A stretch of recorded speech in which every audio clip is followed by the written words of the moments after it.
محمد وآل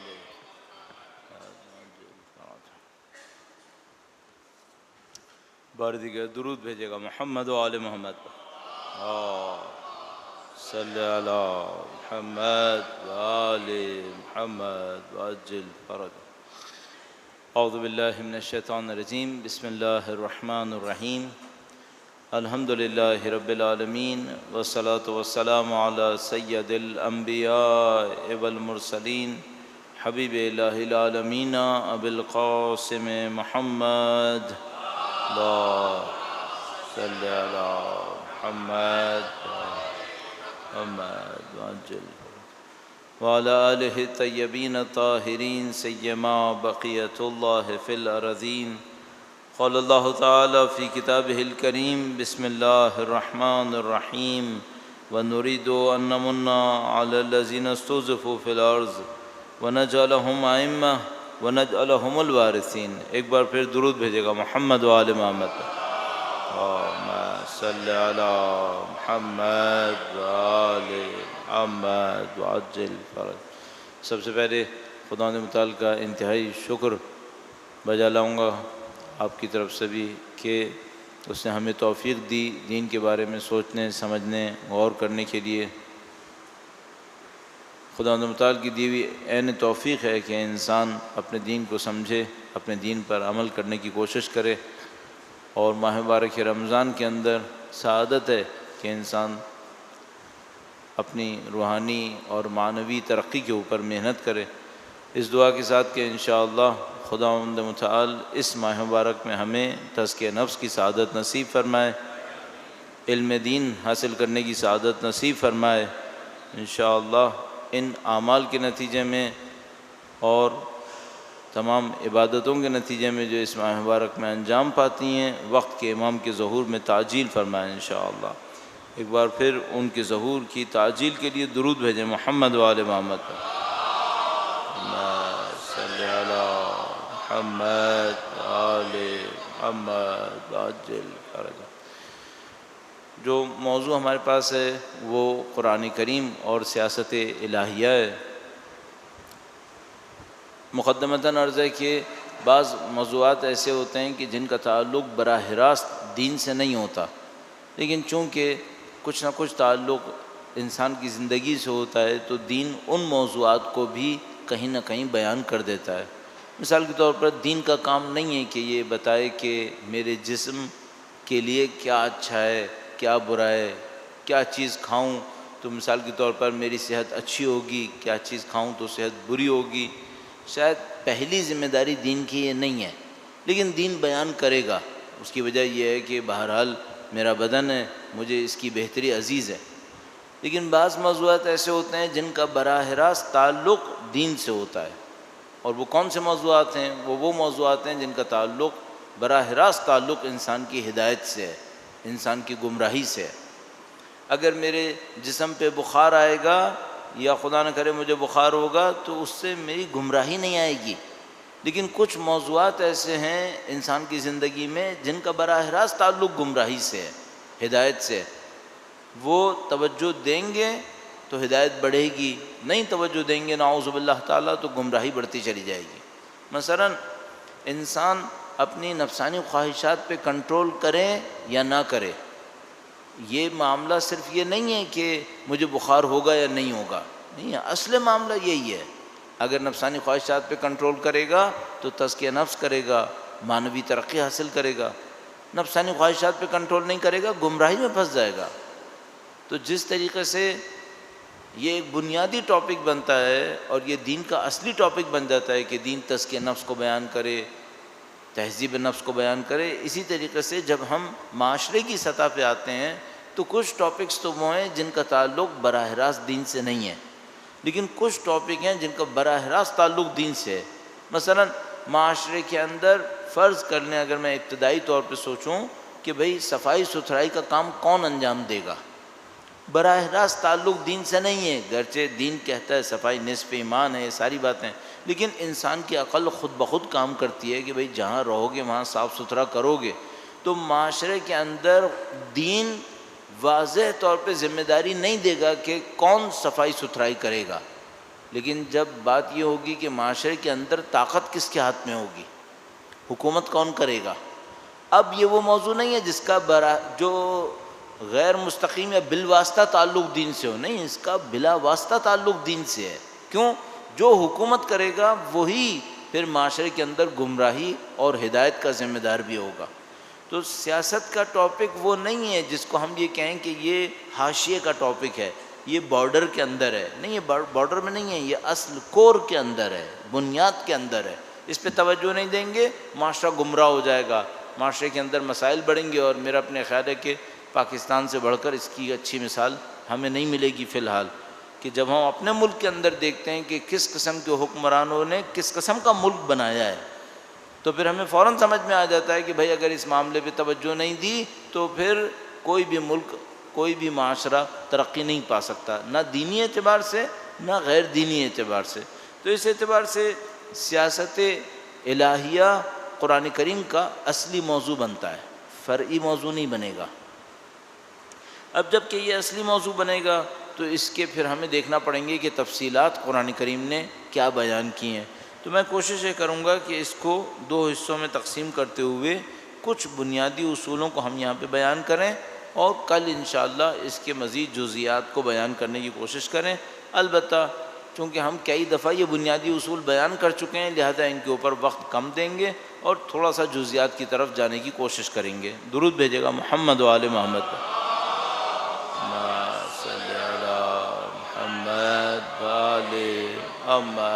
عجل فرج۔ شاید یہ وضاحت کرنے کی ضرورت نہ ہو، لیکن بہرحال اچھا ہوتا ہے جب آپ موضوع کو لے کے چل رہے ہوتے ہیں کہ وہ بنیادی باتیں بھی کچھ طے کر لی جائیں۔ مثلا سیاست میں الہیہ کا جو ہم نے الہیہ کی قید لگائی، یہ کیوں لگائی؟ کیا غیر الہی سیاست بھی ہو سکتی ہے؟ ہاں بالکل ہو سکتی ہے، بالکل ہر دنیا کے کام کی طرح۔ جس طرح آپ اپنی گاڑی کو صحیح کام میں بھی استعمال کر سکتے ہیں، غلط کام میں بھی استعمال کر سکتے ہیں، اسی طرح معاشرے کے جو ادارے ہوتے ہیں وہ کبھی صحیح فکر پہ چلتے ہیں تو ان کے ساتھ ایک اور قید لگ جاتی ہے، کبھی غلط فکر پہ چلتے ہیں ان کی قید کچھ اور ہو جائے گی۔ تو مثلا سیاست الہیہ جب ہم کہتے ہیں تو اس کا مقصد کون سی سیاست ہے، اور جب ہم کہتے ہیں سیاست غیر الہیہ تو اس کا مقصد کیا ہوتا ہے؟ تو ہمیں یہ دیکھنا ہوتا ہے کہ سیاست کے جو بنیادی اہداف ہیں وہ کیا ہیں، سیاست کا جو طریقہ کار ہے وہ کیا ہے۔ صرف یہ کہ سیاست کون کر رہا ہے اس سے الہی غیر الہی طے نہیں ہوگی۔ مثال کے طور پر چونکہ سیاست مسلمان کر رہے ہیں تو ہم کہیں یہ اسلامی سیاست ہو گئی، نہیں، اس طرح سے نہیں ہوگا۔ آئیڈیالوجیز کے اندر اس بات کی اہمیت نہیں ہوتی کہ کون عمل کر رہا ہے، آئیڈیالوجیز کے اندر اہمیت اس بات کی ہوتی ہے کہ اہداف کیا ہیں، طریقہ کار کیا ہے۔ میں ایک مثال آپ کی خدمت میں عرض کروں گا، درود بھیجے گا محمد و آل محمد پر۔ صلی علی محمد و آل محمد وعجل۔ ہم جب کبھی بھی اسلام کے بارے میں گفتگو کرنے لگتے ہیں تو فوراً یہ سوال سامنے آتا ہے کہ جو اسلام کو اسٹڈی کرنے والا ہے وہ اسلام کو دیکھے یا مسلمان کو دیکھے؟ تو ہمارا پہلا جواب اس میں یہ ہوتا ہے کہ بھائی مسلمان کو ہرگز نہ دیکھے بلکہ اسلام کو دیکھے۔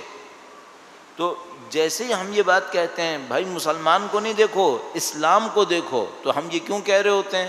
اس کی وجہ یہ ہے کہ صرف کسی ایک گروہ کا کسی فکر کے نام سے مشہور ہونا ان کے کاموں کو اسلامی نہیں کرے گا۔ مسلمان جو کر رہا ہے یہ ہر کام اسلامی ہے کیا؟ معلوم ہے کہ نہیں ہے۔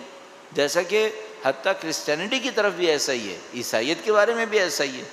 مجھے یاد آتا ہے ہم لوگ کہیں پڑھاتے تھے، وہاں ایک عیسائی پادری بھی پڑھاتے تھے، تو ایسے ہی بیٹھے بیٹھے کسی نے پوچھ لیا کہ بھئی عیسائیت میں شراب حرام ہے کیا؟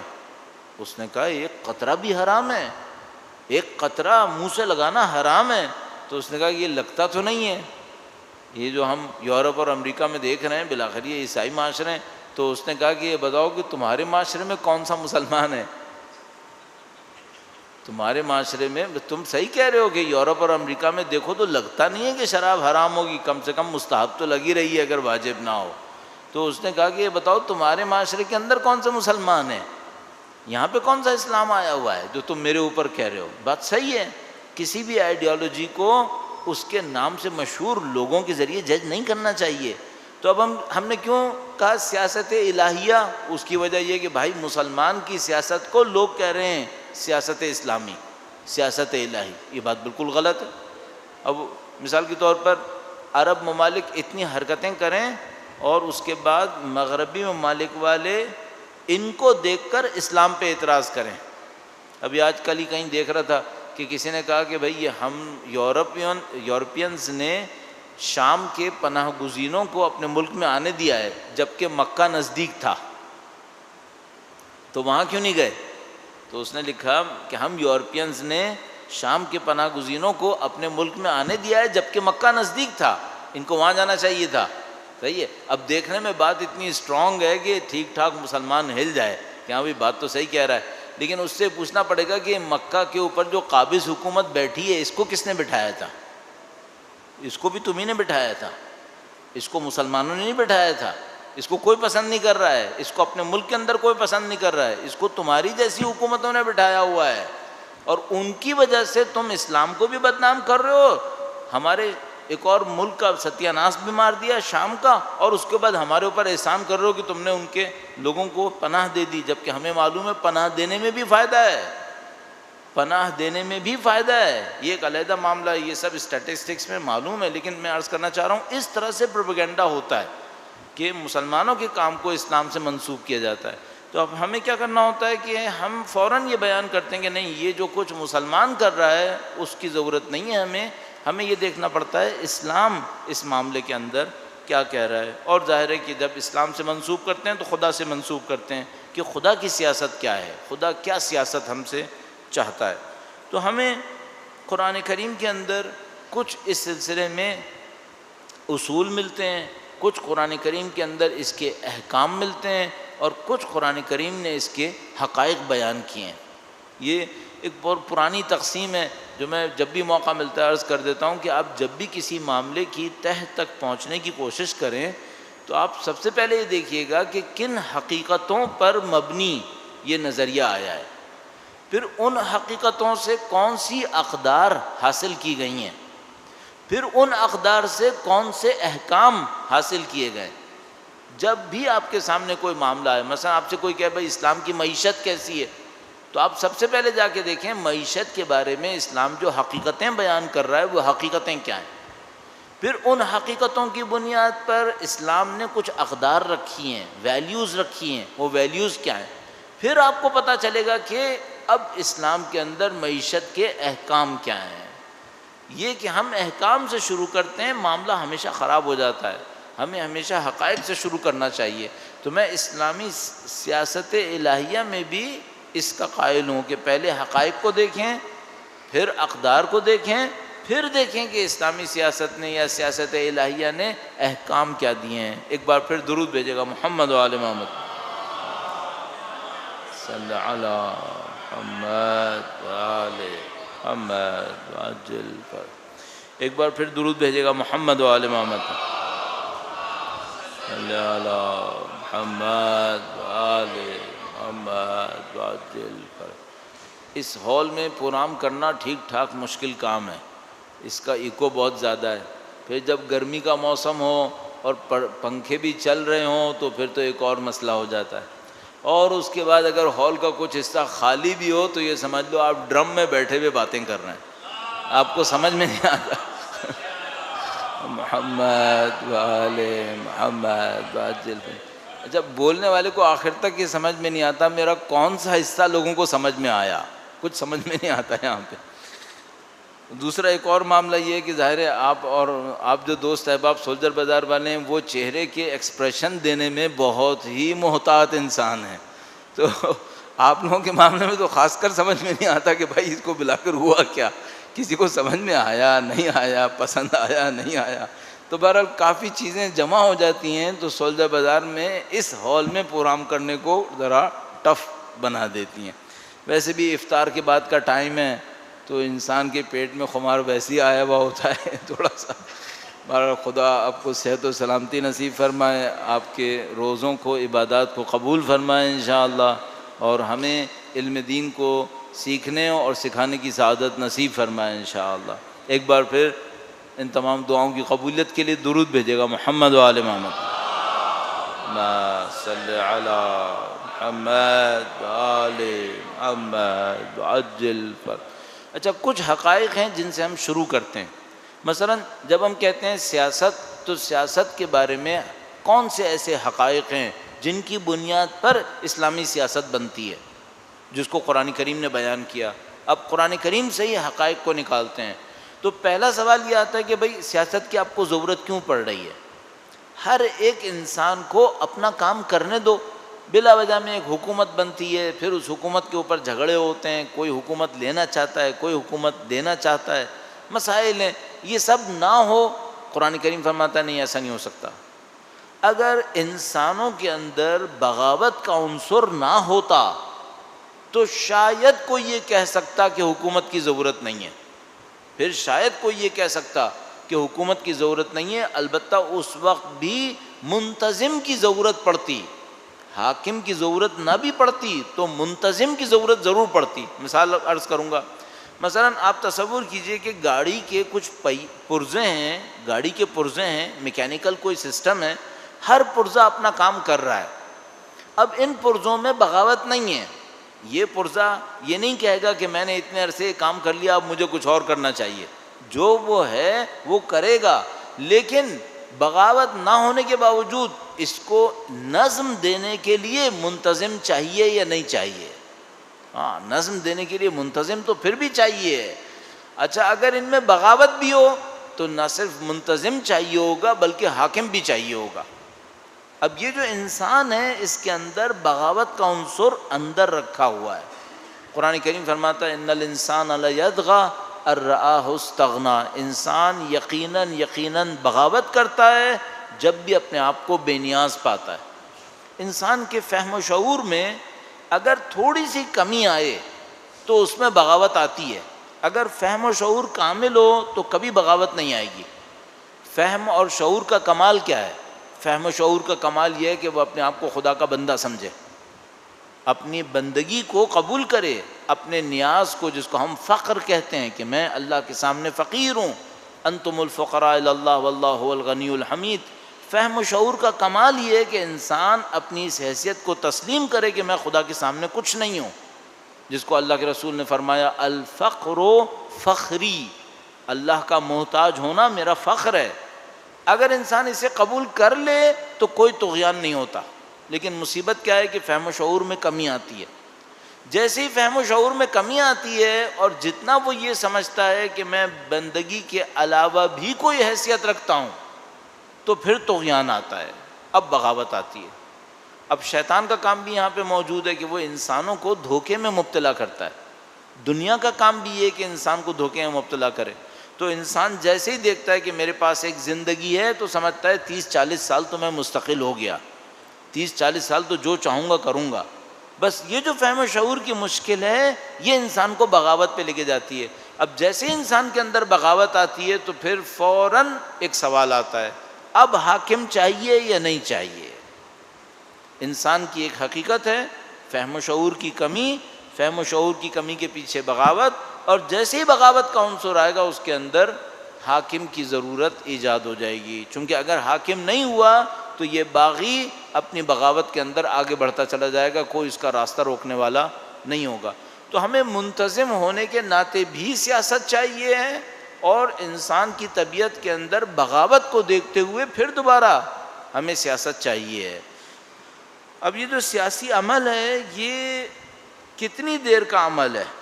مستقل ہے یا مثال کے طور پر جس کو ہم لوگ کہتے ہیں پارٹ ٹائم جاب ہے؟ تو دین فرماتا نہیں ہے مستقل عمل ہے، پہلے دن سے یہ عمل شروع ہوگا۔ اور وہ سمجھ لیجیے، اس کو سمبولک کہیے، جو کچھ بھی کہیے، کہ حضرت آدم علیہ السلام کے بچوں نے جیسے ہی گناہ کیا اور بغاوت کی تو اس سے یہ بات ثابت ہوئی کہ نہیں، یہ پہلے دن سے یہ حاکمیت چاہیے، ورنہ معاملہ مشکل میں پھنس جائے گا۔ تو یہ جو سیاست کا عنصر ہے یہ کہہ سکتے ہیں جیسے ہم لوگ عرف عام میں کہنا چاہیں، اس میں کوئی تعطیل نہیں ہے۔ مثلا ہم یہ کہیں کہ آج تو ہم نے 10 سال سیاست کے گزار لیے، چلو چند سال اس کو چھوڑ دیتے ہیں اس کی حالت پہ، نہیں، چھوڑنے کا نہیں ہے یہ۔ ایک دن بھی چھوڑا معاملہ ختم ہو جائے گا، پھر معاملہ ہاتھ سے نکل جاتا ہے۔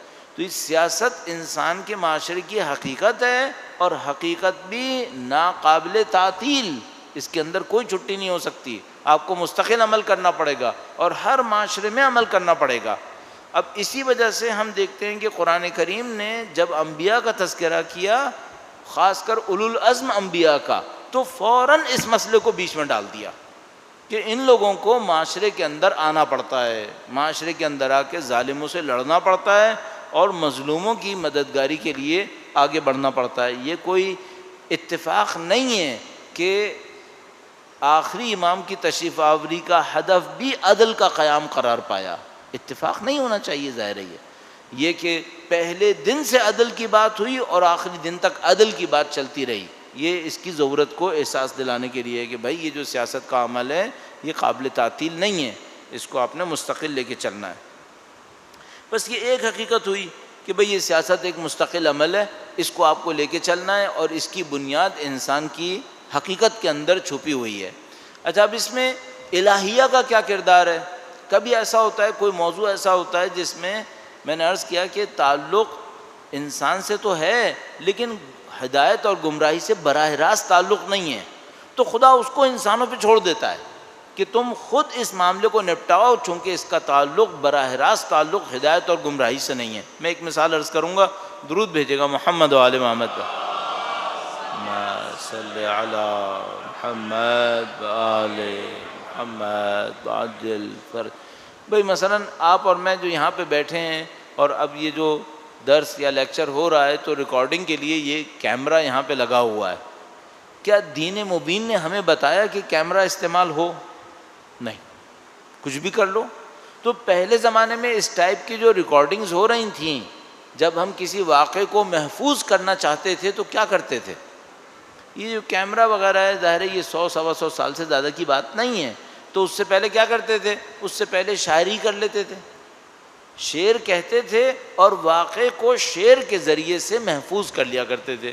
مورخین ہوتے تھے، حکماء اپنے ساتھ لکھنے والے لے کے چلتے تھے، کوئی بھی چیز ہوئی انہوں نے واقعے کو لکھ لیا، بہت تیر مارا، بڑا کام کیا تو مصور ہوتے تھے کہ بھئی وہ سامنے جو واقعہ ہوا تھا اس کی ایک پینٹنگ بنا لی گئی، اور پینٹنگ بنا کر جو دو بادشاہ وہاں پہ بیٹھے تھے انہوں نے نیچے اپنا نام لکھ دیا کہ ہاں بھئی یہ واقعہ ہمارے ساتھ یہ واقعہ ہوا تھا۔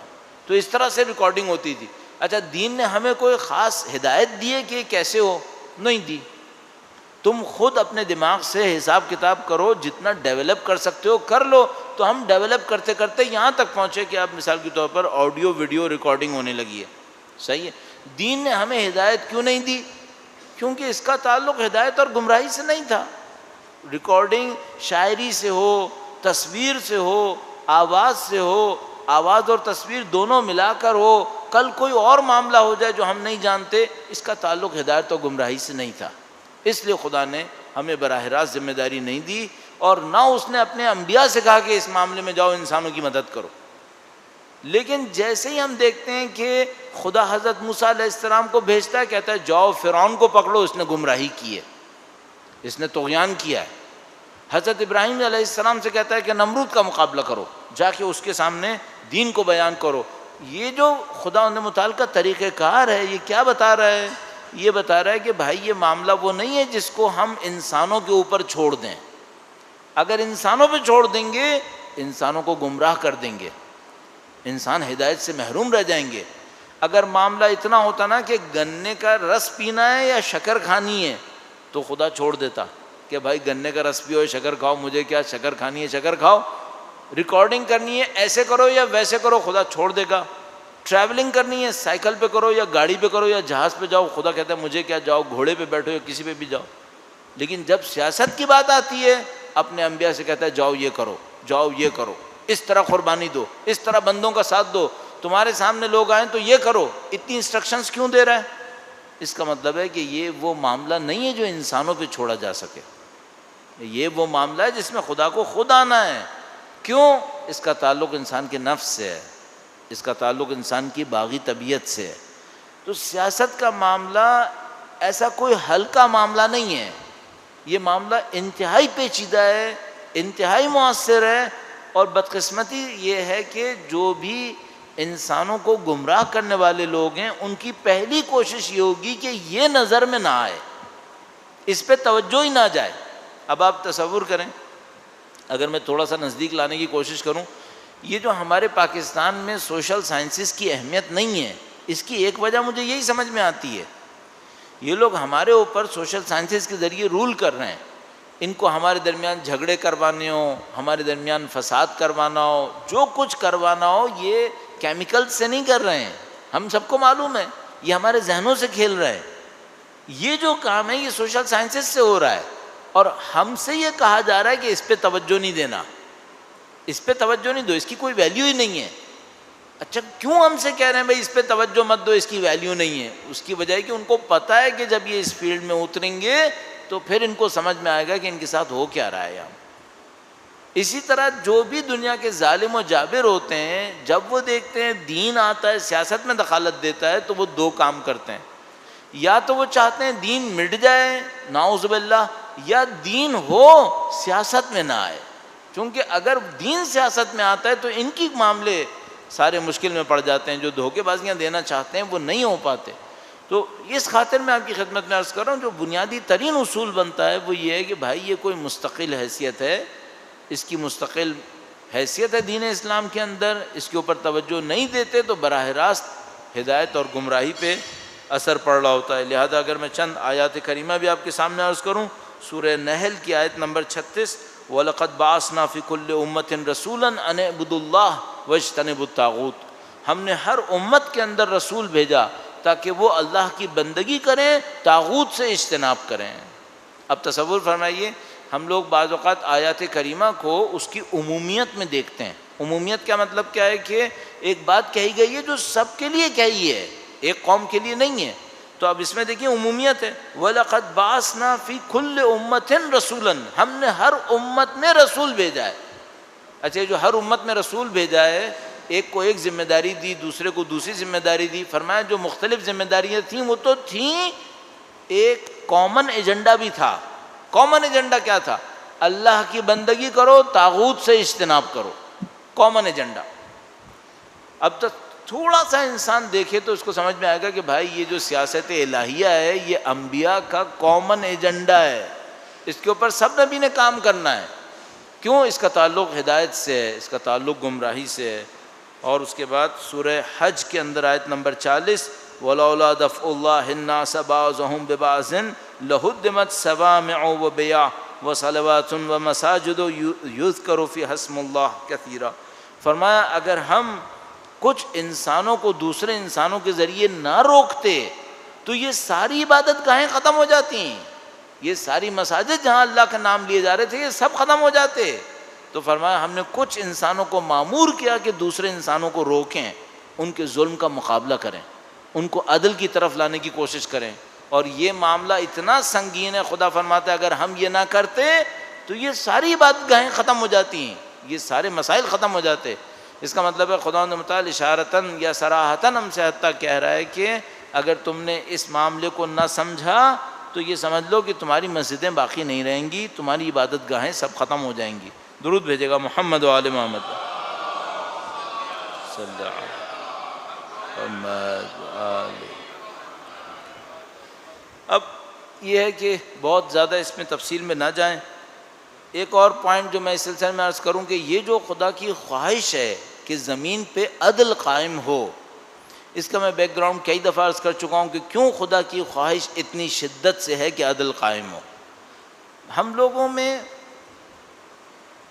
اگر میں بیک گراؤنڈ کی طرف تھوڑا سا اور نہ چاہتے ہوئے بھی لے جاؤں تو پھر یہ عرض کروں کہ یہ جو ہم اور آپ فیصلے کرتے ہیں یہ فیصلے کئی مراحل سے گزرنے کے بعد فیصلے میں تبدیل ہوتے ہیں، ورنہ فیصلے نہیں ہوتے، ورنہ ہم کوئی کام نہیں کریں گے۔ مثلا آپ جو یہاں پر آئے ہیں آپ نے اپنے ذہن میں کئی مرحلے گزارے ہیں، پھر ایک مقام پر پہنچے تو آپ یہاں پر آئیں گے، ورنہ آپ یہاں پہ نہیں آئیں گے۔ وہ جو کئی مرحلے انسان گزارتا ہے اس میں سے ایک مفہوم کا واضح ہونا ہے۔ مثلا اگر آپ یہاں پر آنے میں کوئی بہتری نہ دیکھیں آپ کبھی نہیں آئیں گے یہاں پہ، آپ کوئی نہ کوئی بہتری دیکھیں گے، چاہے اپنے دین کے لیے بہتری دیکھیں گے، چاہے اپنی طبیعت کے لیے بہتری دیکھیں گے، چاہے اپنی نفسانیات کی تسکین دیکھیں گے، کوئی بہتری دیکھیں گے جس کی خاطر آپ یہاں پر آئیں گے. تو ہم لوگوں کے ذہن میں یہ ہوتا ہے دین کی طرف دیکھتے ہوئے کہ دین یہ چاہتا ہے پہلے مفہوم واضح ہو جائے. اگر مفہوم واضح ہو اور طلب موجود ہو تو لوگ خود بخود کریں گے.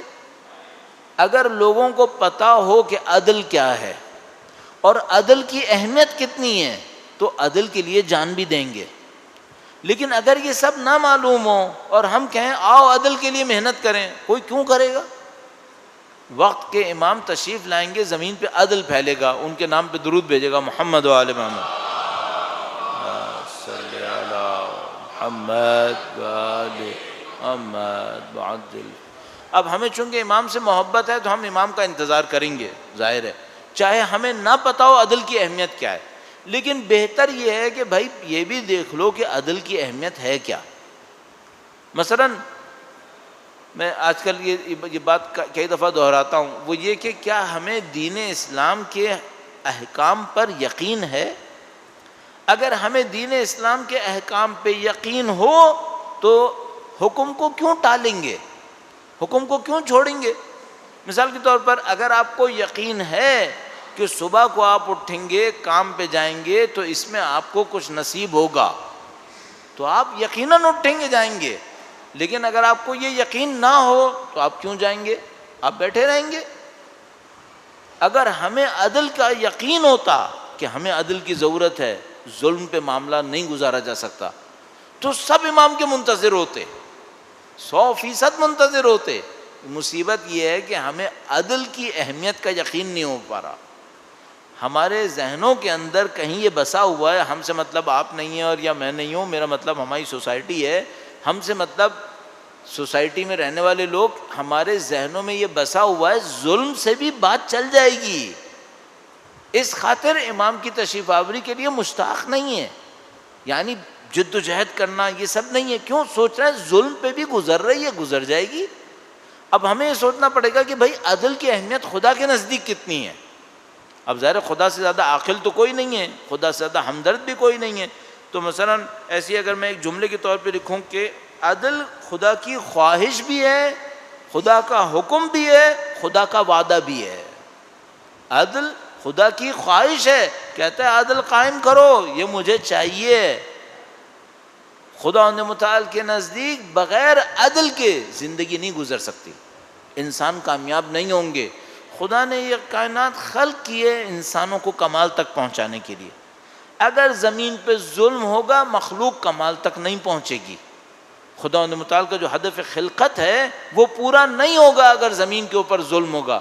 اس خاطر عدل ہونا اس کی خواہش ہے، اسی لیے حکم بھی دیتا ہے اعدلوا هو اقرب للتقوی، عدل کرو یہ تمہارے تقوی کے نزدیک ہے. ہر طرف سے آپ کے یہ امام جماعت چاہیے، بولتا ہے عادل ہونا چاہیے.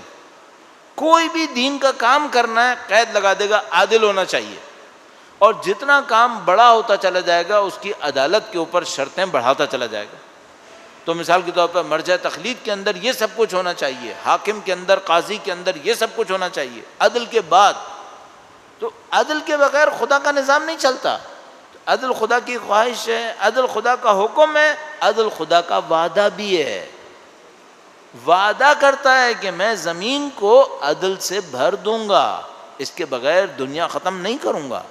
یہ جو ہم بار بار آپ اور ہم یہ آیہ کریمہ دہراتے ہیں، وہ نرید ان نمن علی الذین استضعفوا فی الارض ونجعلہم ائمہ ونجعلہم الوارثین، یہ خدا کا وعدہ ہے. تو عدل خدا کے نزدیک سب کچھ ہے. جب ایسا ہے تو ہمیں دیکھنا پڑے گا کہ بھائی یہ جو سیاست ہے اس کا محور عدل ہے، اس کے اوپر ساری کہانی چلنی ہے. تو یہ جو سیاست الہیہ ہے قرآن کریم کے اندر، اس کا سب سے بڑا محور عدل کے اوپر ہے. عدل ہوگا باقی سب کچھ ہوگا، عدل نہیں ہوا پھر کوئی کہانی آگے نہیں بڑھے گی اور مشکل میں پھنستے چلے جائیں گے. اچھا اب چلیے اتنا بنیادی باتیں کرنے کے بعد اب ہم آتے ہیں تھوڑا سا عملی پہلوؤں کے اوپر کہ بھائی جب سیاست اپنے عمل میں آتی ہے تو ہم قرآن کریم میں اس کا انداز کیا دیکھ رہے ہیں. درود بھیجے گا محمد و آل محمد پر.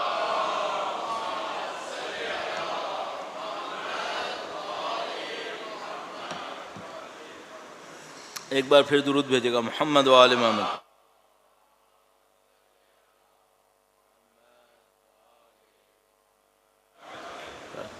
اچھا کچھ باتیں ایسی ہوتی ہیں، بٹن دبا گیا، غلطی سے میں بٹن دبا گیا تھا. کچھ باتیں ایسی ہوتی ہیں کہ جو جزئی احکام کی صورت میں ہوتی ہیں، کچھ باتیں ایسی ہوتی ہیں جو تھوڑی سی ہمیں ایکسٹریکٹ کرنی پڑتی ہیں. قرآن کریم معمولاً یہ نہیں کرتا کہ وہ کہے 1 2 3، ایسے نہیں کہتا. قرآن کریم اپنے انداز میں چیزوں کو بیان کرتا ہے اور کہتا ہے تم اس سے ایکسٹریکٹ کرو. مثال کے طور پر بھئی سوسائٹی کو، جب معاشرے کو ہم دیکھتے ہیں تو کتنے حصوں میں تقسیم کریں؟ سوسائٹی کے جو مختلف پارٹس ہوتے ہیں ان کو کس طرح دیکھیں؟ تو خدا نے متعال قرآن کریم میں یہ نہیں کرتا کہ کہے کہ بھئی سوسائٹی میں 3 حصے ہوتے ہیں، 1 2 3، ایسے نہیں کرتا. وہ مختلف حصوں کے احکام یا ان کی حقیقتوں کو بیان کرتا ہے اور ہمیں دعوت دیتا ہے کہ تم لوگ سمجھنے کی کوشش کرو. تو مثال کے طور پر چاہے اچھائی چاہے برائی، 3 پارٹس آپ کو سوسائٹی میں فوراً ملیں گے. چاہے آپ اچھائی کی بات کریں اس کے بھی 3 حصے مل جائیں گے، چاہے برائی کی بات کریں اس کے بھی 3 حصے مل جائیں گے. تو مثال کے طور پر وہ 3 حصے کیا ہوں گے؟ تو ہم کہتے ہیں ایک حصہ ہوتا ہے رہنما، دوسرے حصے ہوتے ہیں مشاورین، اور تیسرا حصہ ہوتا ہے عوام. بس پہلا حصہ ہے رہنما جس کو آپ لیڈرشپ کہتے ہیں، دوسرا آپ کے مشاورین، ایڈوائزرز، جو ایک میڈیم کا کام کر رہے ہوتے ہیں، رہنما اور عوام کے درمیان میڈیم کا کام کر رہے ہوتے ہیں، اور تیسرے حصے میں ہوتے ہیں عوام، پبلک جس کو ہم لوگ کہتے ہیں. پہلے میں اس کو عمومی سیاست پہ منطبق کرتا ہوں، پھر اس کو دینی سیاست پہ لے کے آتا ہوں. درود بھیجے گا محمد و آل محمد. محمد و آل محمد عجل فرد. اب یہ ہے کہ نام لینے میں اتنا لطف نہیں ہے، ورنہ مثال کے طور پر فرض کر لیں پاکستان کی کوئی سیاسی جماعت سوچ لیں، پاکستان کی کوئی سیاسی جماعت سوچ لیں جس کا کوئی ایک لیڈر بھی سوچ لیں. کیونکہ ہمارے یہاں جماعتوں کے لیڈر اجدادی اور موروثی ہوتے ہیں، تو وہ بہرحال آپ 1 2 پارٹیز کے نام سوچ لیں آپ کو لیڈر سمجھ میں آ جائیں گے. تو آپ کوئی بھی پارٹی سوچ لیں کہ اس کا ایک لیڈر ہے. اچھا یہ جو لیڈر ہے یہ تو لیڈرشپ ہو گئی، انڈیا میں بھی ایسے ہی ہے، کافی حد تک ایسے ہی یہ لیڈرشپ ہو گئی. ایک لیڈرشپ کے بعد نیچے کیا ہے؟ لیڈرشپ کے بعد جو نیچے والا حصہ آتا ہے وہ ان لوگوں کا آتا ہے جو اس لیڈر اور اس عوام کے درمیان رابطے کا کام کر رہے ہوتے ہیں، واسطے کا کام کر رہے ہوتے ہیں. اچھا اس میں دانشور لوگ بھی آ جاتے ہیں، اس میں سیاسی رہنما بھی آ جاتے ہیں. اس جگہ کے اوپر دنیا کے سیٹ اپ میں سیاسی پارٹیز آتی ہیں، سیاسی جماعتیں آتی ہیں، سیاسی جماعتوں کا سیٹ اپ آتا ہے. یہ جو ماڈرن پولیٹیکل سسٹمز ہیں اس کے اندر لیڈرشپ جو ہوتی ہے وہ سلیکٹڈ ہوتی ہے. ظاہر الیکشنز ہوتے ہیں، الیکشنز کے ذریعے ایک لیڈر بن کے سامنے آتا ہے اور پارٹیز اپنے اندر لیڈرز بناتی ہیں، وہ پھر سامنے آ جاتے ہیں. تو یہ جو لیڈرشپ ہوتی ہے اس کے اور عوام کے درمیان کیا ہوتا ہے؟ اس کے اندر مختلف پولیٹیکل لیڈرز ہوتے ہیں، ان کا کام کیا ہوتا ہے؟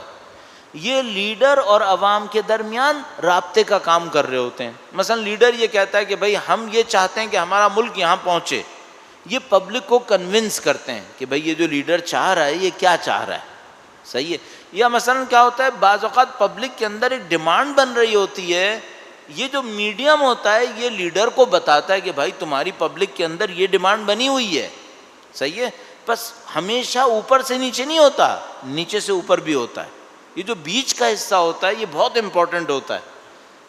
مختلف سوسائٹیز میں مختلف جگہوں پہ خرابی آ جاتی ہے. کبھی سوسائٹی میں ایسا ہوتا ہے لیڈر خراب ہے، بیچ کا حصہ صحیح ہے، عوام بھی اچھی ہے. کبھی سوسائٹی میں ایسا ہوتا ہے اوپر کے دونوں خراب ہیں، پبلک اچھی ہے. اور کبھی کیا ہوگا؟ کبھی تینوں کا آوے کا آوا بگڑ گیا، تینوں ہی فلیٹ ہو گئے، سب کے سب خراب ہو گئے. یہ جو سیاسی جماعتیں ہوتی ہیں ان کا کام بہت امپورٹنٹ ہوتا ہے. پاکستان میں پولیٹیکل پارٹیز اصلی فنکشن کے نام پر کوئی پولیٹیکل پارٹی ہے ہی نہیں ہمارے پاس. اگر سیاسی جماعت کا جو اصلی فنکشن ہے، حتیٰ ماڈرن پالیٹکس کے اندر اگر دیکھیں تو اس نام پر ہمارے پاس کوئی سیاسی جماعت پاکستان کے اندر ہے ہی نہیں در حقیقت. میں اس کی ایک مثال عرض کروں گا، درود بھیجے گا محمد و آل محمد پر. محمد وآل محمد وعجل فرج۔ معذرت کے ساتھ یہ تھوڑا سا ہمیں سائڈ میں جا کے بات کرنی پڑے گی اس کے اوپر۔ یہ جو ملک چلانے کا کام ظاہر آسان کام نہیں ہے۔ ملک کی کچھ کم مدت کی ضرورتیں ہوتی ہیں، ملک کی کچھ لمبی مدت کی ضرورتیں ہوتی ہیں، ملک کی کچھ بنیادی ضرورتیں ہوتی ہیں جن کا تعلق جسم سے بعض اوقات نہیں ہوتا، اور ملک کی کچھ ایسی ضرورتیں ہوتی ہیں جن کا تعلق جسم سے ہوتا ہے۔ یہ جو عوام ہوتی ہے، عوام کو لمبی مدت کی ضرورت فوراً سمجھ میں نہیں آتی، عوام کو وہ ضرورتیں بھی فوراً سمجھ میں نہیں آتی جن کا تعلق جسم سے نہیں ہوتا، جن کا تعلق کسی اور طرف سے ہوتا ہے۔ مثال کے طور پر ایک قوم کو عزت کے نام پر، قوم کے وقار کے نام پر کسی ملک سے لڑنا پڑ جائے، عوام کو اتنی جلدی سمجھ میں آتی ہے کہ وقار کے نام پر لڑنا چاہیے؟ وہ سوچتے ہیں نہیں بھی لڑے تو کیا ہوا۔ اب ایسی آپ کے ذہن کو اور نزدیک لانے کی خاطر عرض کر رہا ہوں، ایک مولا امیر المومنین کے دور میں درود بھیجے گا محمد و آل محمد صلی اللہ۔ امیر شام نے ایک انتہائی قاتل آدمی تھا، وحشی درندہ ٹائپ کا، بسر ابن ابی ارطاط نام کر کے، اس کو چوز کیا، اس کو سلیکٹ کیا، اس کو تھوڑی سی فوج دی۔ یہ پکا اس ٹائپ کا آدمی تھا جس کو آج کل ہم لوگ ٹیرورسٹ کہتے ہیں، یہ مکمل ٹیرورسٹ تھا۔ یہ ایک گروپ لے کر جاتا تھا، شہروں پہ حملہ کرتا تھا، دہشت گردی مچاتا تھا، لوگوں کو مارتا مورتا تھا، بھاگ جاتا تھا۔ اس کا کام یہ تھا، شب خون مارنا جس کو کہتے ہیں۔ اچھا یہ کیوں کرتا تھا؟ لوگوں کے دلوں میں خوف بٹھانے کے لیے، تاکہ ان کے دل ڈر جائیں اور وہ کبھی مقابلے کے اوپر نہ آئیں۔ تو اس نے ایک علاقے پہ حملہ کیا، کچھ لوگوں کو لے کر آیا، اس ایک علاقے کے اوپر حملہ کیا، اور پتہ نہیں 9 یا 10 لوگوں کو مار کر علاقے سے چلا گیا۔ علاقے پہ حملہ کیا، 9-10 لوگوں کو مارا اور مار کے چلا گیا۔ مولا امیر المومنین کو خبر ملی کہ اس نے یہ کیا۔ امام نے پوچھا اس کے مقابلہ کرنے میں کتنے لوگ زخمی ہوئے؟ جب وہ مارنے آیا تو لوگوں نے مقابلہ کیا، تو مقابلہ کرنے میں کتنے لوگ زخمی ہوئے؟ پتہ چلا کوئی زخمی نہیں ہوا۔ تو امام نے کہا کہ تمہارے لیے یہ عیب ہے، تمہارے لیے ننگ ہے یہ، کہ کوئی تمہیں مارنے آیا، تمہارے 9 بندے مار کے چلا گیا، تم زخمی بھی نہیں ہوئے۔ اس کا مطلب کیا ہے؟ تم نے مقابلہ ہی نہیں کیا، اس کا مطلب ہے۔ کیوں نہیں مقابلہ کیا؟ اچھا اب مسئلہ یہ ہے کہ عوام کو یہ سمجھ میں آتا ہے کہ دہشت گرد کا مقابلہ کر لو ورنہ بعد میں مصیبت آنے والی ہے؟ نہیں، وہ کہتے ہیں چلو ٹھیک 9 مر گئے، ختم ہوا معاملہ۔ امیر المومنین فرمائے معاملہ ختم نہیں ہوا ہے، اب شروع ہوا ہے، اب یہ بدبخت ہر روز آئے گا۔ آج تو اس ملک میں آیا تھا، اس علاقے میں آیا تھا، کل یہ دوسرے میں جائے گا، آج 9 مار کے گیا تھا، کل 90 مارے گا، تم مقابلہ کرو۔ اچھا اب پبلک کے دماغ میں یہ بات نہیں آتی، اب پبلک کے دماغ میں یہ بات آ نہیں رہی ہے، اور رہبر یہ کہہ رہا ہے امیر المومنین جیسا کہ مقابلہ کرنا واجب ہے۔ یہ جو کردار ہے یہ بیچ کے لوگوں کا کردار ہے کہ وہ لوگوں کو سمجھائیں کہ امیر المومنین کیا کہہ رہے ہیں، تمہیں کر لینا چاہیے۔ یہ جو بیچ کی ٹیم ہوتی ہے نا، جس کو میں مشاورین کہہ رہا ہوں، یہاں پہ اس کا رول آتا ہے۔ یہ جو مشاورین ہوتے ہیں یہ پبلک کو سمجھاتے ہیں، دیکھو جو لیڈر باتیں کہہ رہا ہے نا، یہ بات تو سخت کر رہا ہے، یہ کہہ رہے جا کے لڑو، لیکن یہ تمہاری بھلائی میں کہہ رہا ہے، اگر نہیں لڑو گے مارے جاؤ گے، تمہارا اور خون بہے گا۔ تو کبھی نیچے سے پبلک کی ڈیمانڈ کو اوپر بھیجتا ہے یہ مشاور گروپ، کبھی اوپر سے حکم کو پبلک کے لیے کنونس کرتا ہے یہ مشاور گروپ۔ پولیٹیکل پارٹیز کا رول یہ ہونا چاہیے تھا۔ اچھا کبھی ایک اور کام کرنا پڑتا ہے، پبلک اپنے اندر ایک ڈیمانڈ بناتی ہے، بالکل غلط ڈیمانڈ، بالکل غلط ڈیمانڈ، یہ ڈیمانڈ پوری نہیں ہونی چاہیے، اس ڈیمانڈ کو نارملائز کرنا مشاورین کا کام ہوتا ہے۔ پبلک غلط ڈیمانڈ بنائے بیٹھی ہے، وہ لیڈر کو بتائیں گے فائدہ نہیں ہے، پاسبل نہیں ہے ایسا اس پر عمل ہونا، تو مشاورین کیا کرتے ہیں؟ پبلک کی ڈیمانڈ کو نارملائز کرتے ہیں، اس سے کہتے ہیں دیکھو جو تم مانگ رہے ہو نا یہ صحیح بات نہیں ہے، ایسا نہیں ہونا چاہیے۔ پولیٹیکل پارٹیز کا کام یہ ہونا چاہیے، پولیٹیکل پارٹیز لوگوں کو ٹرین کریں کہ بھائی ملک میں رہنے کے تقاضے کیا ہیں، جب ملک میں رہنا ہے کون سا تمہارا حق ہے، کون سی چیز ناحق ہے، یہ تمہارا حق ہے یہ طلب کرو، یہ ناحق ہے یہ طلب مت کرو۔ اچھا ہمارے یہاں پولیٹیکل پارٹیز کا یہ کام نہیں ہے.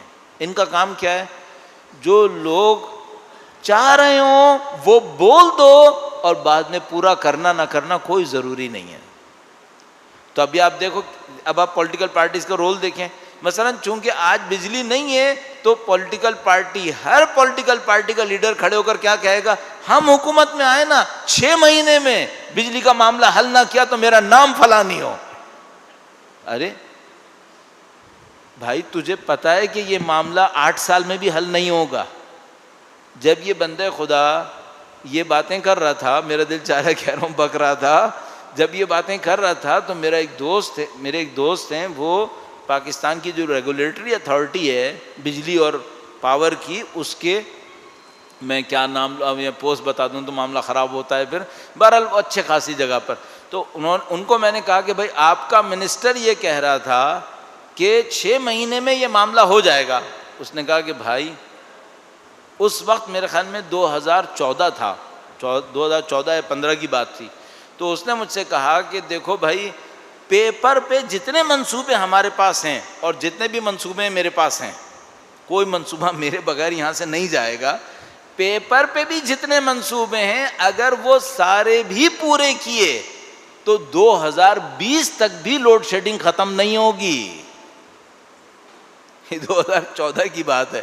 اس نے مجھ سے کہا کہ جتنے منصوبے اس وقت تک پیپر پر ہیں یہ سارے منصوبے بھی اگر پورے کر دیے. اچھا بجلی کے منصوبے کمرہ کھڑا کرنے کی طرح نہیں ہوتا. بجلی کے منصوبے ایک منصوبے میں 4 5 سال تو امپلیمنٹ کرنے میں لگ جاتے ہیں. چھوٹے منصوبے 2 سال میں بھی ہو سکتے ہیں، 1 سال میں بھی ہو سکتا ہے. لیکن آپ ہائیڈرو الیکٹریسٹی کی بات کریں 8 سال لگ جائیں گے آپ کو ایک ڈیم بنانے میں. تو اس نے کہا سارے منصوبے جو پیپر پہ ہیں وہ سب پہ کر لو، 8-6 سال تک لوڈ شیڈنگ نہیں جائے گی. یہ میں آپ کو گارنٹی سے کہہ رہا ہوں. اور وہ بندہ کیا کہہ رہا تھا؟ 6 مہینے کے اندر نہ ہو تو میرا نام بدل دینا. اچھا بھائی، نہ صرف یہ کہ تم پبلک کی ڈیمانڈ کو نارملائز نہیں کر رہے بلکہ پبلک کی ڈیمانڈ کو اور بڑھا رہے ہو، ارریشنلی بڑھا رہے ہو. تو یہ ہمارے یہاں پولیٹیکل پارٹیز ہیں. ہمارے یہاں اصل میں کوئی پولیٹیکل پارٹی ہے ہی نہیں ہے در حقیقت اس سینس میں. تو یہ جو سوسائٹی میں سیاست کا نظام ہوتا ہے، اس میں ایک لیڈرشپ ہوتی ہے، ایک مشاور ہوتے ہیں اور ایک پبلک ہوتی ہے. قرآن کریم اس پہ اصرار فرماتا ہے کہ ہاں ایسا ہے. باطل کے لیے بھی ایسا ہی ہے، حق کے لیے بھی ایسا ہی ہے، باطل کے لیے بھی ایسا ہی ہے. مثال کے طور پر ایک مثال باطل سے عرض کرتا ہوں، پھر حق کی طرف بیان کرتے ہیں. درود بھیجیں محمد و آل محمد پہ.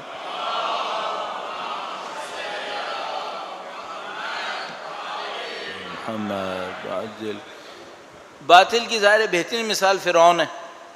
فرعون باطل کی رہبری، باطل کی لیڈرشپ. اس کے نیچے کیا ہے؟ اب ایک قرآنی اصطلاح آتی ہے ہمارے سامنے اور وہ کہتے ہیں، فرمایا ملأ فرعون. ملأ میم لام اور حمزہ، اس کا مطلب ہوتا ہے درباری.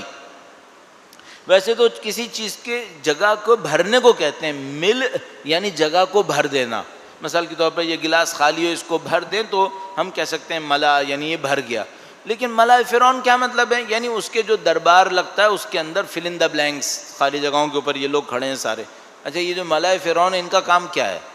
یہ فرعون نہیں ہے، یہ فرعون کو چلانے والے ہیں، یہ فرعون کو بتانے والے ہیں، فرعون کا ساتھ دینے والے ہیں. یہ باطل ہو گیا، یہ باطل کے مشاور ہو گئے. اس کے نیچے کون ہے؟ اس کے نیچے وہ قوم ہے جس کے اوپر فرعون حکومت کرنا چاہتا ہے. یہ 3 پارٹ ہو گئے. اچھا اب ادھر آ جائیے حق کی طرف. تو حق کے اندر کیا ہے؟ حق کے اندر ایک اللہ کا نبی ہے، ایک اصحاب نبی ہیں. وہ جو خدا نے متعال دیکھیں آپ قرآن کریم کے اندر بعض اوقات اصحاب نبی کی تعریفیں کرتا ہے کہ یہ جو اصحاب نبی ہیں یہ رحماء بینہم، یہ جب کفار سے ہوتے ہیں اشداء علی الکفار رحماء بینہم تراہم رکعا سجدا، اصحاب کی تعریفیں کرتا ہے. حضرت عیسیٰ علیہ السلام کے معاملے میں حواریین، حضرت عیسیٰ علیہ السلام کے ساتھ چلنے والے. یہ لوگ کون لوگ ہیں؟ یہ وہ لوگ ہیں جو نبی اور عام لوگوں کے درمیان برج کا کام کر رہے ہوتے ہیں، واسطے کا کام کر رہے ہوتے ہیں. یہ لوگوں کو بتاتے ہیں کہ دیکھو جو نبی مانگ رہے ہیں نا یہ تم سے کیا مانگ رہے ہیں. اب قرآن کریم نے کتنی ہی جگہ اس گروپ کو آئیڈینٹیفائی کیا ہے، اس گروپ کو آئیڈینٹیفائی کیا ہے. مثال کے طور پر آپ دیکھیے گا کہ فرماتا ہے کہ جب اللہ کے نبی نے کہا کہ بھئی اللہ کے نبی نے ایک حاکم کو طے کیا اور اس نے کہا کہ تمہارے سامنے نہر آئے گی تو نہر میں سے پانی مت پینا. تو فرمایا سب نے پیا سوائے چند لوگوں کے جنہوں نے بہت کم پیا. یہ جو چند لوگ کون تھے؟ بعد میں یہ وہ لوگ تھے جب اللہ کے نبی کے اس نمائندے نے کہا کہ جا کے دشمن سے لڑو، سب نے کہا ہم نہیں لڑیں گے. انہوں نے کہا نہیں ہم لڑیں گے، ہم اس کا ساتھ دیں گے. ہمیشہ عوام اور اس لیڈرشپ کے درمیان بیچ میں ایک گروپ آتا ہے، اور یہ گروپ جو ہوتا ہے یہ قیادت کو سمجھتا ہے، عوام کی مصلحتوں کو بھی سمجھتا ہے، اور ان کے درمیان برج کا کام کر رہا ہوتا ہے. صحیح ہے. اب سیاست کی یہ ایک حقیقت ہمیں سمجھ میں آ گئی، قرآنی حقیقت سمجھ میں آ گئی. اب میں آپ سے پوچھوں گا ہمارے یہاں کیا حالت ہے؟ وہ برج کہاں ہے؟ کہاں پر ہے وہ برج؟ مثلا آپ کہیں گے یہ پرانے زمانے کی بات تھی، میں بھی عرض کرنے کی کوشش کرتا ہوں. مثلا انقلاب اسلامی ایران آیا، انقلاب اسلامی ایران کے اندر قیادت کون تھی؟ مثلا امام خمینی کی قیادت تھی. عوام تو عوام ہو گئی، برج کون تھا؟ برج تھا حوزہ علمیہ. حوزہ علمیہ کے اندر پڑھنے والے علماء، سینئرز، جونیئرز، یہ سب امام خمینی کی باتوں کو لوگوں تک پہنچا رہے تھے، سمجھا رہے تھے کہ دیکھو یہ کیا کر رہے ہیں. امام خمینی نے حکومت میں آنے کے بعد تاریخ کے سخت ترین فیصلے کیے. اور میں بہت دفعہ یہ بات عرض کرتا ہوں کہ ایسا نہیں ہوتا کہ کوئی حاکم آئے 8-10 سال حکومت کرے، جا رہا ہو تو عزت سے جائے. معمولاً ایسا نہیں ہوتا، خوب گالیاں پڑ رہی ہوتی ہیں. اور وہ حاکم 8 سال جنگ بھی کروائے اور لاکھوں لوگ اس میں مرے اور زخمی ہوں تو پھر تو سمجھ لو اس کی عزت ختم ہو گئی. یہ واحد لیڈرز میں سے ہیں، اگر واحد لیڈر ہیں کہنا چاہتا تھا لیکن احتیاطاً میں نے کہا میں سے ہیں، کہ جو آئے تو لوگ کم تھے، گئے تو لوگ بہت زیادہ تھے، اور 8 سال جنگ بھی کر دی. تو ان کی کامیابی کے رازوں میں سے ایک راز یہ تھا کہ یہ اکیلے نہیں تھے، ان کے ساتھ ایک پوری ٹیم چل رہی تھی جو میڈیم کا کام کر رہی تھی. مثلا اس میڈیم میں کون لوگ تھے؟ اگر بات صرف نظریاتی نہیں ہونی چاہیے، عملی نظر آنے چاہیے. رہبر معظم، شہید مطہری، شہید بہشتی، رجائی، باہنر، یہ سب لوگ میڈیم تھے. ان لوگوں نے پبلک کو یہ تیار کیا کہ دیکھو جو خمینی کہہ رہے ہیں یہ کیا کہہ رہے ہیں. بعض اوقات وہ ایسی سخت باتیں کرتے تھے جو لوگوں کی سمجھ میں نہیں آتی تھیں. لوگ نعرہ لگاتے تھے جنگ جنگ تھا پیروزی، جنگ ہوگی جنگ ہوگی جب تک ہم جیتیں گے نہیں. فرمایا یہ نعرہ غلط ہے، یہ نعرہ غلط ہے. امام خمینی نے کہا یہ نعرہ صحیح نہیں ہے، کہو جنگ ہوگی جب تک دنیا میں فتنہ باقی ہے، ہمارا جیتنا یا ہارنا اہم نہیں ہے. اب کتنا سخت ہے کسی قوم کو یہ بتانا کہ بھائی یہ جو جنگ کر رہے ہیں یہ تمہارے جیتنے کے لیے نہیں کر رہے ہیں، یہ اسلام کے ایک حکم پہ عمل کرنے کے لیے کر رہے ہیں. اب یہ جو میڈیم ہوتا ہے نا یہ لوگوں کو بتاتا ہے کہ بھائی یہ جو کہہ رہا ہے یہ کیا کہہ رہا ہے، اور اس طریقے سے معاملہ چلتا ہے. اب ہم لوگوں کے ساتھ جو ایک بہت بڑی مشکل ہے وہ یہ ہے کہ ہم سوسائٹی تو دیندار ہیں، نہ اوپر قیادت. پاکستان کی بات کر رہا ہوں، کوئی ادھر نہ لے آئے گا مصیبت شیعت کے اوپر، نہیں میں شیعت پہ نہیں کہہ رہا، پورے پاکستان پہ کہہ رہا ہوں کہ پاکستان کی عوام ہے تو دیندار، نہ وہ قیادت دیندار ہے نہ وہ میڈیم بیچ میں ہے، عوام ہی عوام ہے نیچے سے اوپر تک. اب قیادت کے نام پر کون بیٹھے ہوئے ہیں وہ آپ کے سامنے ہیں، پولیٹیکل پارٹیز کیا ہیں وہ آپ کے سامنے. میں تو کہہ رہا ہوں پولیٹیکل پارٹی یہاں ہے ہی نہیں اصل میں، یہاں صرف نیچے سے اوپر تک عوام چل رہے ہیں اور کچھ ہے ہی نہیں یہاں پہ. اب کوئی نہیں ہے جو یہ سوچے کہ بھائی اس قوم کی 25 سال میں ضرورتیں کہاں پہنچیں گی، آج کچھ پیٹ پہ پتھر باندھ دو، 25 سال کے بعد بچے اچھی زندگی گزار لیں گے. کوئی سوچنے والا نہیں ہے. اگر کچھ بیچارے ادھر ادھر کونوں خدروں میں لوگ بیٹھے ہوئے بھی ہیں تو ان کی کون سن رہا ہے. اور بیوروکریسی کا جو عالم ہے اس میں وہی ہے کہ وہ کیا کہتے ہیں، وہ ہر شاخ پہ الو بیٹھا ہوا ہے، ایک مصیبت بنی ہوئی ہے کہ کوئی آفس میں کوئی ڈھنگ کا آدمی نہیں ملتا کہ بھائی کس سے ملک کیسے چل رہا ہے سمجھ میں نہیں آتا. اور وہ ایسے ہی چلے گا جیسے ابھی چل رہا ہے کہ جس چیز کی آج ضرورت ہے اس کا منصوبہ 10 سال بعد سوچیں گے، اس وقت تک اس کی ضرورت کہاں پہنچ چکی ہوگی، وہ جو بجلی کے ساتھ ہمارے ساتھ ہو گیا. تو یہ مصیبتیں ہیں ساری. تو اس وقت میں آپ کی خدمت میں جو اس سے نتیجہ لینا چاہوں گا وہ یہ لینا چاہوں گا کہ یہ تو پورے ملک کی صورتحال ہے، اپنی دینی سیاست کو سوچیں، اور اب آ جائیں مثلا شیعہ سیاست کو بھی سوچیں. تو بھائی یہ سوچیں کہ یہ جو لیڈرشپ بنتی ہے یہ لیڈرشپ بنتی کیسے ہے. اور یہ جو بیچ کا سیگمنٹ بنتا ہے جو لیڈر اور عوام کے درمیان کام کر رہا ہوتا ہے، یہ کیسے بنتا ہے؟ ہم لوگ اگر اس بات کے اوپر سنجیدگی سے نہیں سوچیں گے کہ عوام سے لیڈرشپ اور وہ بیچ کا سیگمنٹ کیسے بنتا ہے، تو عزیزان محترم یہ دینی سیاست ہم سے نہیں پنپ پائے گی، ہم اس میں مشکل میں پھنس جائیں گے۔ میں اس کی ایک مثال عرض کرنے کی کوشش کرتا ہوں، درود بھیجے گا محمد و آل محمد پر۔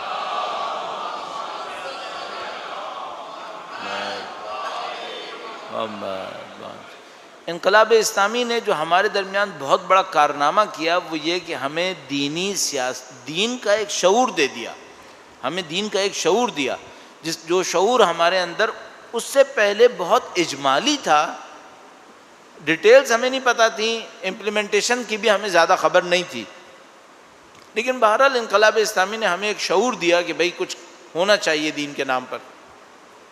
اچھا اب شعور ہمارے پاس آ گیا، کچھ آئیڈیلز بھی ہمارے پاس آ گئے، کچھ کوششیں بھی ہم نے شروع کر دیں، لیکن مشکل ایک اور بن گئی۔ وہ کیا؟ وہ یہ کہ جو ادارے تشکیل پانے تھے اس کام کو انجام دینے کے لیے، وہ ادارے ہم نے تشکیل نہیں دیے۔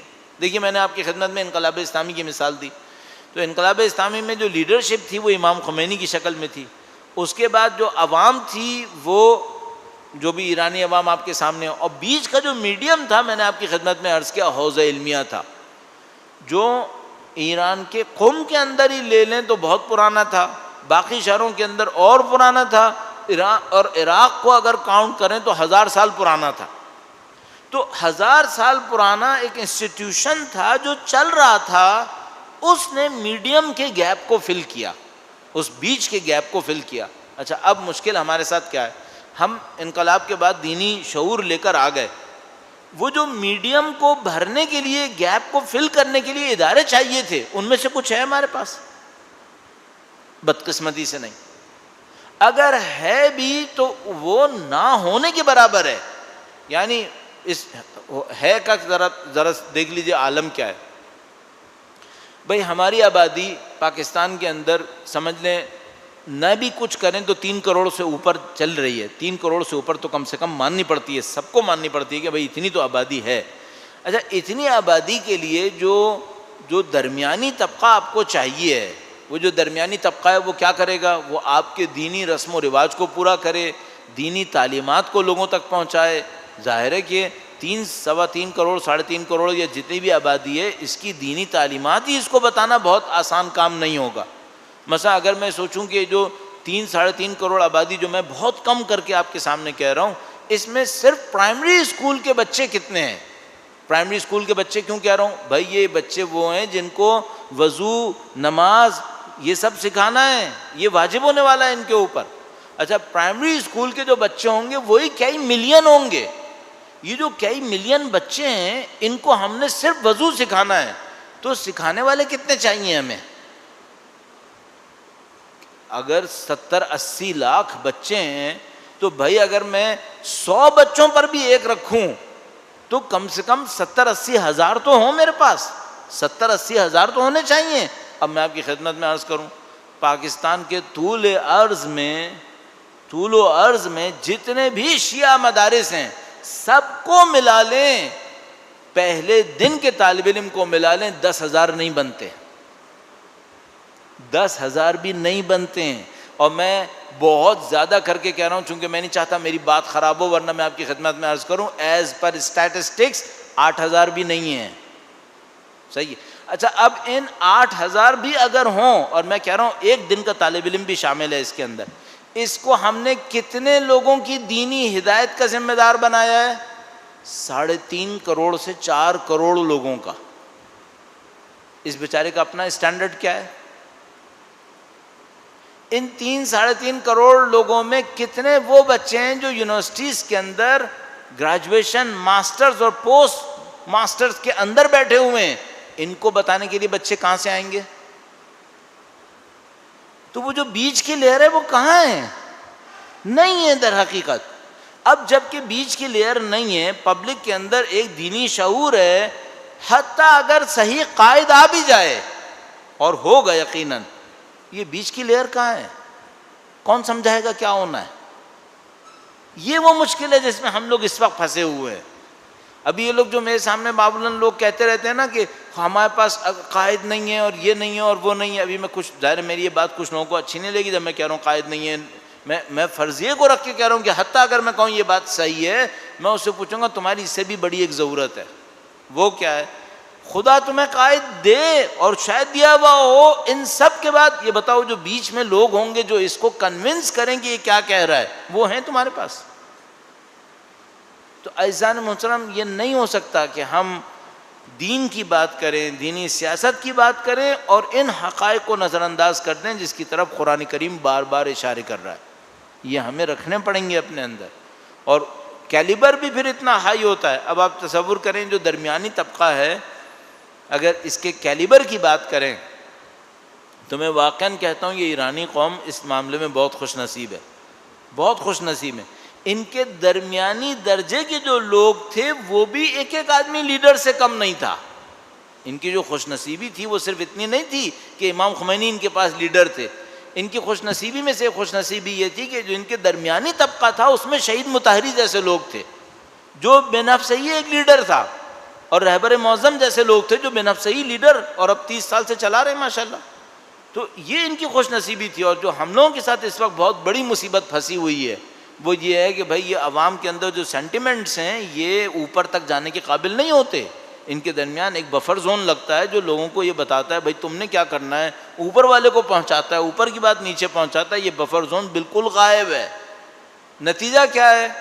صحیح آدمی آ بھی جاتا ہے تو اس کو مرنا پڑتا ہے چونکہ اوپر سے نیچے بات آنے والی جگہ ہی نہیں ہے یہاں پہ. تو یہ سارے مسائل ہیں ہمارے درمیان, اور اس کا صرف ایک نتیجہ رہے گا کہ ہمیں ایک لمبی مدت کے اوپر کام کرنا پڑے گا جس میں ہم یہ تمام اجزاء تشکیل دیں گے, ورنہ یہ کام اس طریقے سے آگے نہیں بڑھے گا. اور جس حساب سے ہمارے معاشرے میں اس وقت مولویوں کو اور طالب علموں کو گالیاں پڑ رہی ہیں, دینی طالب علموں کو, مجھے سمجھ میں نہیں آتا کہ وہ بفر زون ہم تشکیل دیں گے یا نہیں دیں گے. اور اگر نہیں دیں گے تو یہ افراتفری مزید چلتی رہے گی. ابھی بہرحال کل انشاءاللہ ہم کچھ اور حصوں کے اوپر بات کریں گے. جب ایک موومنٹ چل رہی ہوتی ہے سیاست کے اندر تو اس میں ہمیں 3 پارٹس نظر آتے ہیں. جو سوسائٹی کے 3 فیبرک تھے میں نے آپ سے عرض کیا, سوسائٹی کے اندر اگر ایک چینج کے لیے بات کریں تو ہمیں 3 حصے نظر آتے ہیں, ایک آئیڈیالوجی, ایک لیڈرشپ اور ایک عوام. اور انشاءاللہ اس کے مختلف مراحل ہیں, ایک شعور کا مرحلہ ہے, ایک امید کا مرحلہ اور ایک تحریک کا مرحلہ. تو کل انشاءاللہ ان باتوں کے اوپر عرائض پیش کریں گے. درود بھیجے گا محمد و آل محمد پر.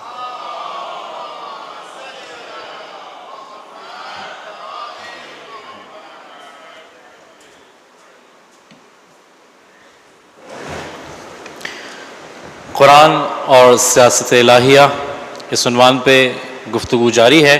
آج پہلی نشست تھی اور انشاءاللہ اس گفتگو کو مزید آگے بڑھائیں گے کل ہماری ہونے والی دوسری نشست میں. جیسے بیان کیا تھا کہ چونکہ یہ 2 نشستوں پر ہے اس لیے آج کی نشست میں ہم نے سوال جواب نہیں رکھے تھے اور انشاءاللہ کل کی نشست میں ہم سوال جواب رکھیں گے. لیکن اس ڈائس پہ ہونے کا تھوڑا سا ایک فائدہ اٹھا لوں اور ایک چھوٹا سا سوال جو آج کی ذہن میں ایک سوال کہہ لیں یا مشاہدہ کہہ لیں. آقا نے بیان کیا کہ 3 طبقات ہیں, لیڈر ہے اور بیچ میں مشاورین ہیں اور پھر عوام ہے. یہ بات تو واضح ہو گئی کہ واقعاً وہ مشاورین والا طبقہ ہمیں یہاں نظر نہیں آتا, لیکن باقی سارے عوام ہیں. اگر مجھے تو یہ بھی نظر نہیں آتا, ہمیں تو یہاں ہر کوئی لیڈر نظر آ رہا ہوتا ہے. تو بہرحال یہ معاملہ تھوڑا سا ڈفرینٹ ہے. بہرحال انشاءاللہ کل ہماری نشست ٹھیک اپنے وقت 9:30 بجے شروع ہو جائے گی. 9:30 بجے تلاوت قرآن پاک سے نشست کا آغاز ہوگا اور آغا صاحب انشاءاللہ اپنی تقریر کا آغاز 9:45 پہ کریں گے. ان تمام زحمات کی قبولیت کے لیے بلند آواز میں ایک مرتبہ درود بھیج دیجیے. صلی علی محمد وعلی. اور اب میں گزارش کروں گا ہمارے قاری مہدی سے کہ وہ آئیں اور دعائے امام زمانہ سے آج کی نشست کا باقاعدہ اختتام کریں. بسم اللہ الرحمن الرحیم. اللہم کل ولیک الحجۃ ابن الحسن صلواتک علیہ وعلی آبائہ فی هذه الساعة وفي كل ساعة وليا حافظا وقائدا وناصرا ودليلا وعينا حتى تسكنه أرزك طوعا وتمتعه فيها طويلا برحمتك يا أرحم الراحمين.